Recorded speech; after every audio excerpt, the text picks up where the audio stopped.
Nasa 240,000 lang ang kanyang cash out. Ayan. So, 60,000 ang kanyang discount.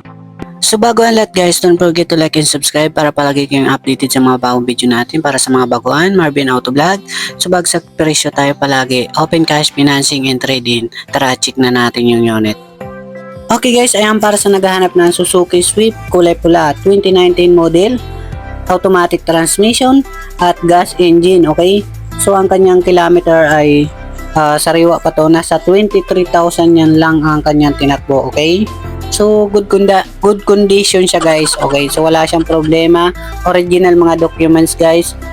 Kung hindi naman siya nakarestro, i-restro naman namin, so malapit dito ang LTO. So ayan, open test drive. Hindi kayo magdala mekaniko if ever gusto nyo, pero free scanner naman dito para ma-check nyo talaga na walang error at good condition yung sasakyan.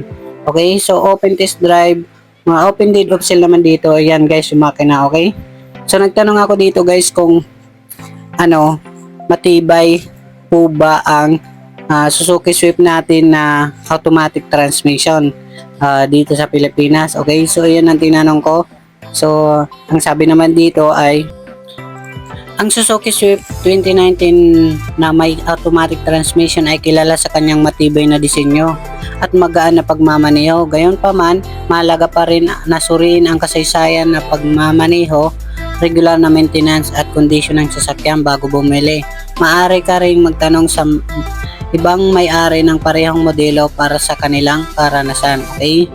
So, ayan guys. Ito, pili lang kami nakuha namin sa bangko. Sariwa naman nakuha namin is, alam nyo naman, nasa 23,000 lang kanyang mileage. Pero sa, ito guys, pinakamura guys. Ayan, nakuha namin na sariwa. Nasa 240,000 lang ang kanyang cash out. Ayan. So, 60,000 ang kanyang discount. So, ito naman ang kanyang details guys. Ayan, more or less 14,000 ang kanyang monthly 4 years. Ayan, kung sa 3 years naman is nasa 17,000. So may discount naman ng 60,000 plus. So mabababa yung down payment siya monthly. So thank you guys.